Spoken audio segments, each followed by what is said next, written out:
Hello. In this video, we're going to talk again about micronarrative objects and how storytelling can occur through the environment. So we call this environmental storytelling, thinking about environmental architecture and narrative architecture, actually, in a way. And the game we're looking at today is called Phantasmal, which is a horror game, and I have to admit that I'm not very good with horror games, but we'll see how we go.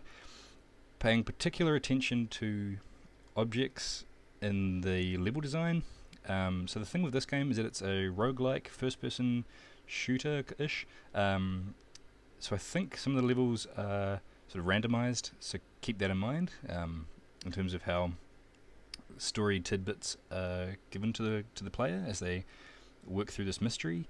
And it's also a Lovecraftian horror sort of mystery, to my understanding. So I've just started playing the game, but I have no idea what's going on, beyond the fact that I think the character's mum has gone missing, and we're in Kowloon, and you're in this crazy place going down sort of an apartment block, and you're going down, and there are lots of drug addicts and scary things happening. So we're going to pick it up, and we'll just pay particular attention to the micro-narrative bits and bobs that we look at around along the way, thinking about how they add atmosphere, but also give hints to the broader story going on.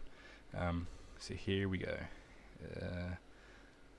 So when I turn my flashlight on, we will see there's some kind of shop jam going on here.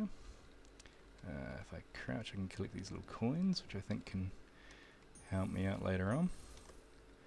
But we'll see just the image of chickens dangling in this kind of atmosphere is pretty freaky in and of itself. Cigarettes and a teapot, so giving us a sense that this is a lived-in space, or at least it used to be, before whatever's gone on has gone on. So I'm going deeper and deeper into the scary space. I'm freaking out because I can't see what's going on. So I know there's some sort of homeless shenanigans going on, just because of the beds all rolled out. So I'm not homeless, but junkies, I should say. So this guy, he's freaking out about something, and I don't like that, so I'm going to take him out. We've got these fires around the place. Oh, I don't like that. Oh, I don't like you at all. Oh no. Oh dear.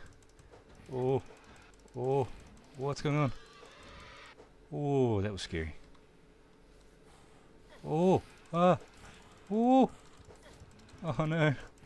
I think I'm about to die. Oh no. This isn't going well at all.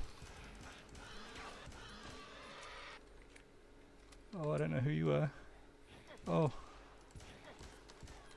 what's killing me now? Oh, you. No. Stop it. I can't hurt you anymore. Stop it. Go away. Whew. That was terrifying. Okay. Back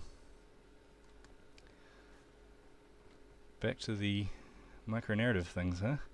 Now, unfortunately, for some reason, oh no, I can't use my sanity pills because I don't know why, but that doesn't let me use objects. So I'm just going to have to whack this guy. Go away. I don't like you. Oh, where's he going? Oh no, there's more things. Okay. Oh no. Looking at the micro-narrative objects while I'm still alive. Ah, there are spiders. So we've got fires around the place. This guy. Oh. Rubbish. Okay, look while you can while I'm still alive. Spiders, fiery things. There's chairs. Chairs are scary. I can't run. Just little bits and bobs of the neon lights. There is a journal that you have, which tells you little bits of the story. This stuff's spooky. Chickens again. Chickens are freaking me out. I think this is going to be game over real soon. But all of these freaky little bits and bobs that are in the environment, the journal you can read, it sort of collates as you go on, as you collect more bits of information about what's happening. So games like this that are kind of mystery horror games tend to have journals, and they actually play a really big part of the story and the way the story unfolds. Is you play the detective, putting the pieces together, and this is quite a cool way of doing it actually, is that it starts off with the controls and just some sort of symbols that I don't know what they mean.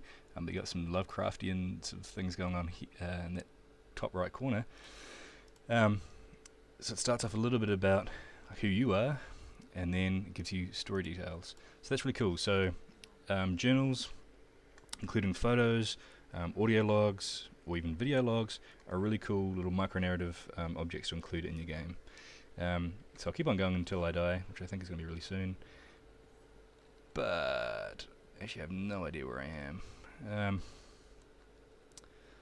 So this was my experience of Phantasmal. I got my ass absolutely kicked.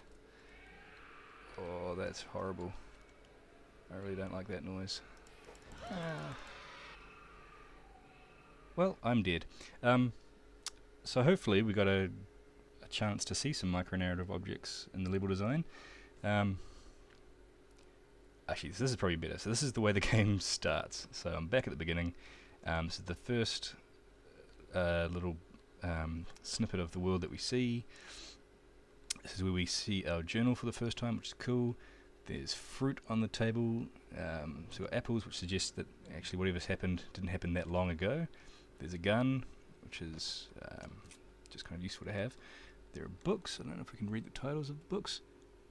Oh, yep, we can. So I don't know if that's a real book, but even little details like this, having a bookshelf with books with actual titles, can be really spooky.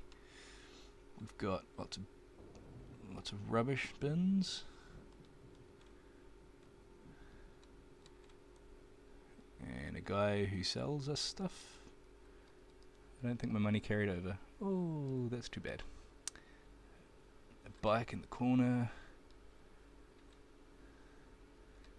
And all of these bins, just these signs that this space used to be lived in. That's a real space. All adds to the mystery. So that's it. That'll do for this video. Sorry that I died and didn't do very well.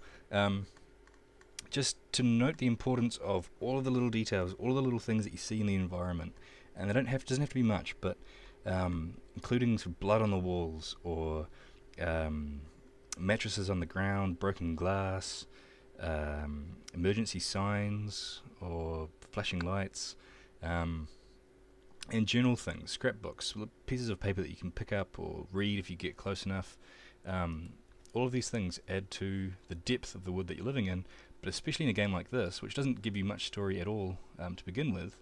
It's really important that you pick up the story as you go, and often the way that you pick up the story as you go is through micronarrative objects. Good times. So I'm going to stop here before it gets too scary again.